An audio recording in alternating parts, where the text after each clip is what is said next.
Hello,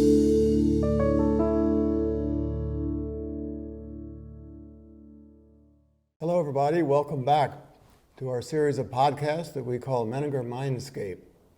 It's wonderful to have a very distinguished guest with us today, Dr. Edna Foa. Many of you know the work that Edna has done, which has really been groundbreaking in her studies in terms of trauma, post-traumatic stress disorder, and other related areas. Actually, she's a professor of clinical psychology in psychiatry at the University of Pennsylvania and director of the Center for the Treatment and Study of Anxiety there. And we were talking before, you've been there 16 years. 16 years, so with a wonderful track record of accomplishments, one of which is really the development and then study of a treatment for post-traumatic stress disorder. And that's something that has been extensively published, and it's probably the best evidenced form of treatment for PTSD. And we know PTSD is such an important area with so many sufferers from the military, but also other sources of major disasters. We're certainly seeing that right now in the news as we look in Nepal and even in Baltimore, and things we're seeing seems like just a new one every day. So Edna, welcome, and tell us a little bit about prolonged exposure, how you came up with it, and we're going to have only time for a few headlines. Right, okay. So, as you know, the PTSD is a kind of a latecomer into the DSM. So it was introduced into the psychiatric manual of the APA in 1980, probably as a result of Vietnam and the people who came back from Vietnam with reactions, ongoing reaction and chronic reaction to their experiences in the war. And so we all had a new disorder, post-traumatic stress disorder, and we didn't have treatment for it.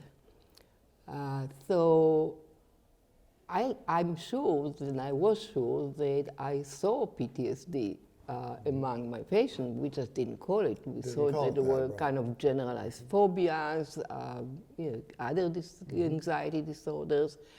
And I remember rape victims that I was treating with exposure therapy. And so in Terry Keane, at about the same time, did the systematic desensitization, which is also a type of exposure with combat veterans. And so I thought, well, we need to study PTSD. And my interest was more theoretical. Mm-hmm. How do people that go through a traumatic experience, how do they get over it? And why some people do and some people don't? But once I became interested in the theory and in understanding what PTSD is, then very soon I said, well, we need treatment also. And that's how I got to prolonged exposure. So I thought, what kind of treatment should we develop for these people? So clearly, anxiety is a major component of post-traumatic stress disorder. I thought, well, let's look at the anxiety disorder. Let's see what other people have done with other anxiety disorders. And of course, there is the exposure in reality that everyone is doing to situation or object or people or that our patients are afraid of, even though the situations are actually not dangerous.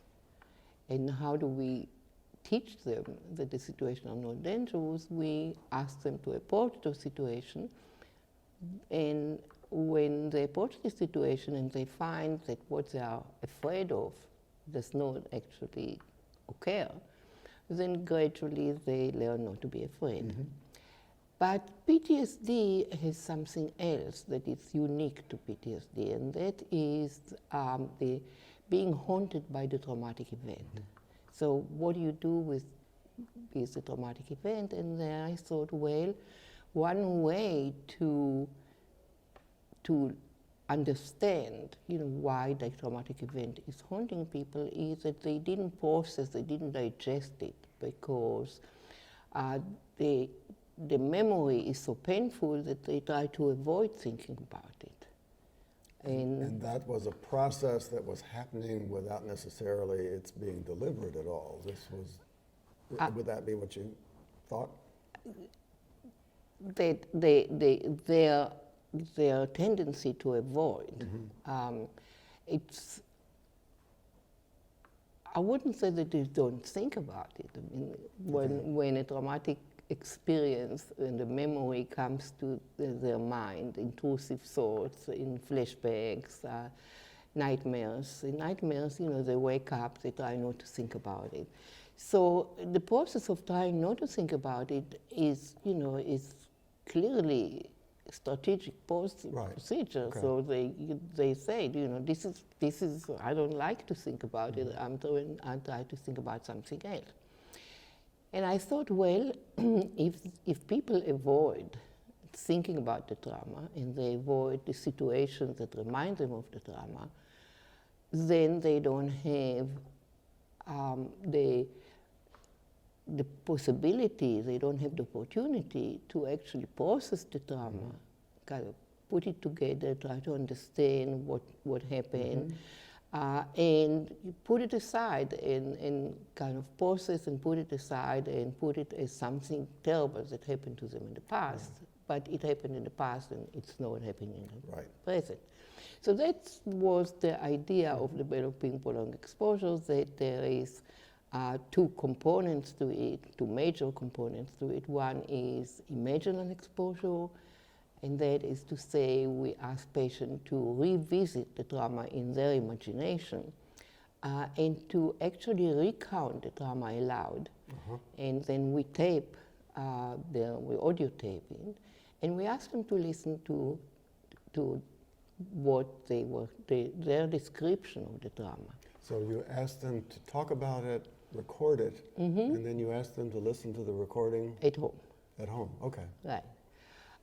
And so what happens is that I'm giving them, the therapist is giving them the opportunity to instead of avoiding, to actually go inside the detail of what happened in there and get new perspective about it. Like a rape victim who thinks that it was her fault because she didn't say anything and she let the rapist rape her instead of fighting, and she didn't fight, and she feels guilty and ashamed that she didn't fight.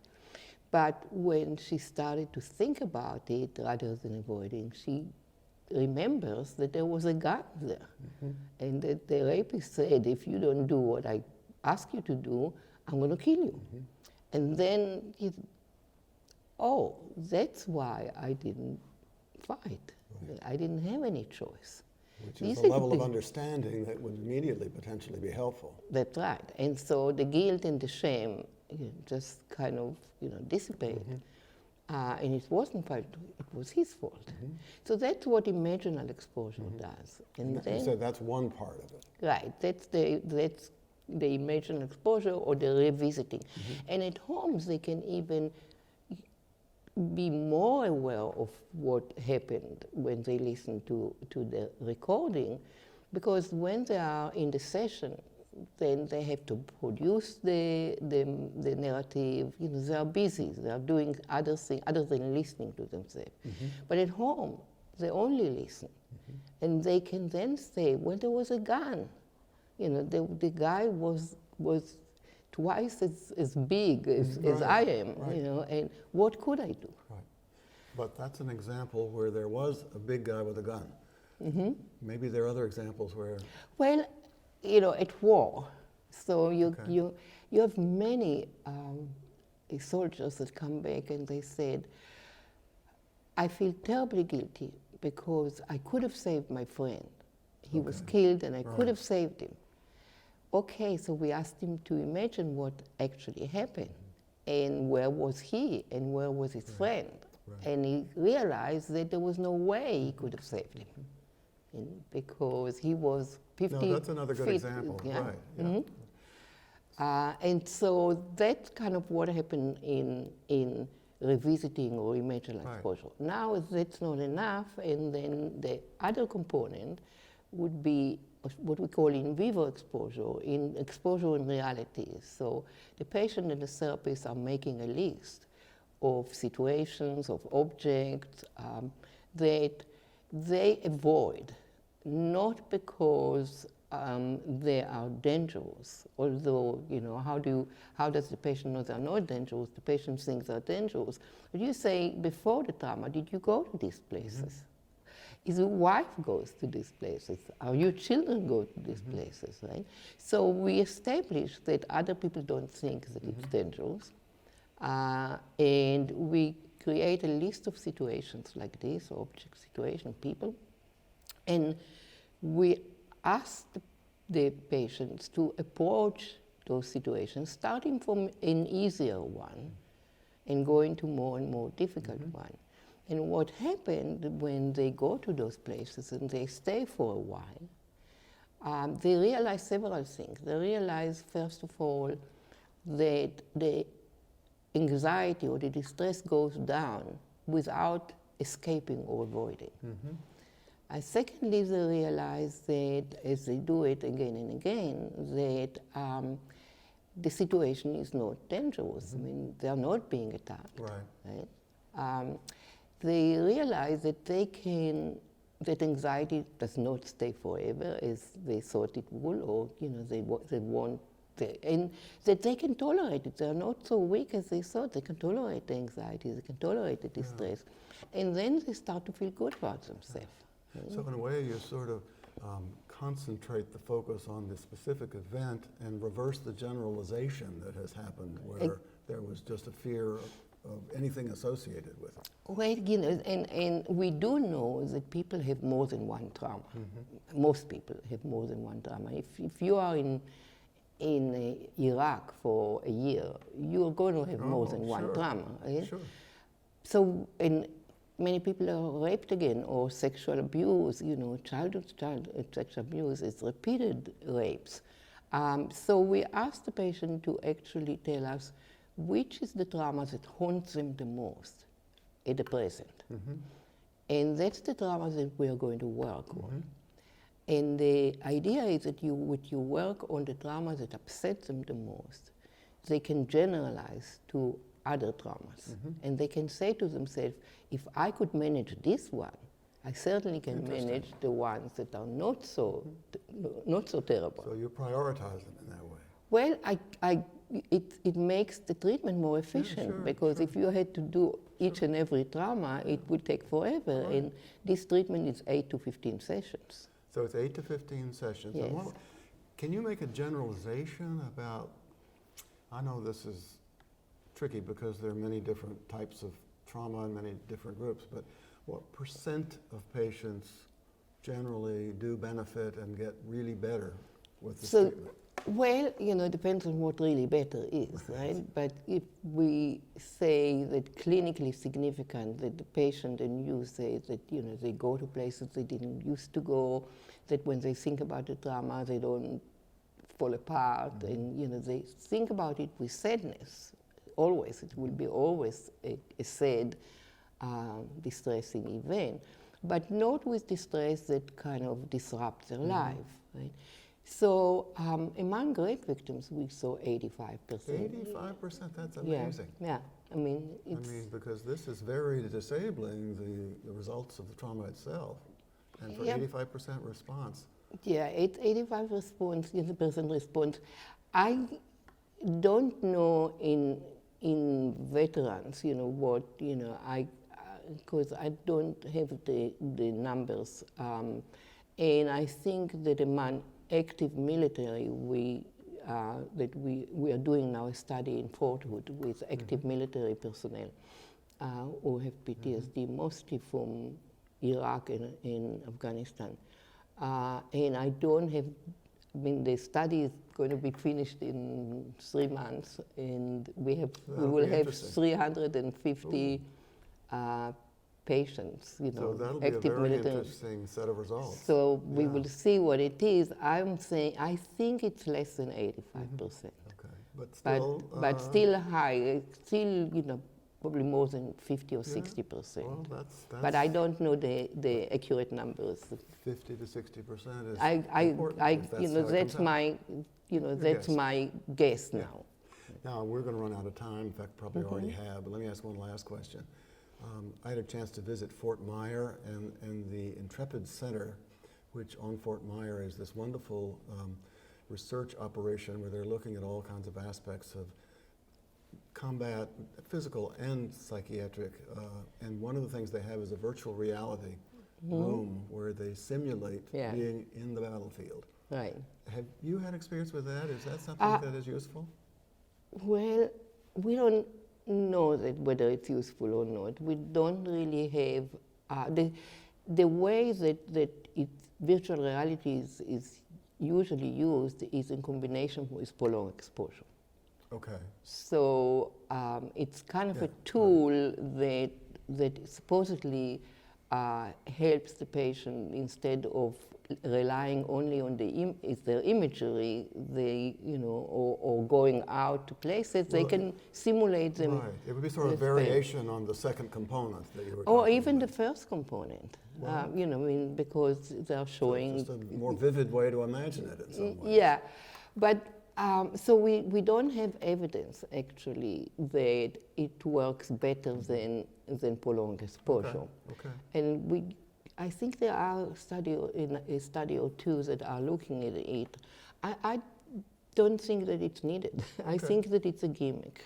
Well, that's important because not everybody can do it. It's not widely available, and what you're describing is far more sort of accessible, I would think. I think God gave us the ability to imagine, and we should use it. Well, that's a wonderful way to think about it, and also a nice note on which to end our brief discussion. You've really nicely summarized the highlights of some wonderful work. You're going to tell us a lot more about it tomorrow, and so we'll look forward to those remarks. But thanks for joining us today. And thank you for inviting me. Thank you. And thanks to all of you for joining us again, and we look forward to seeing you next time.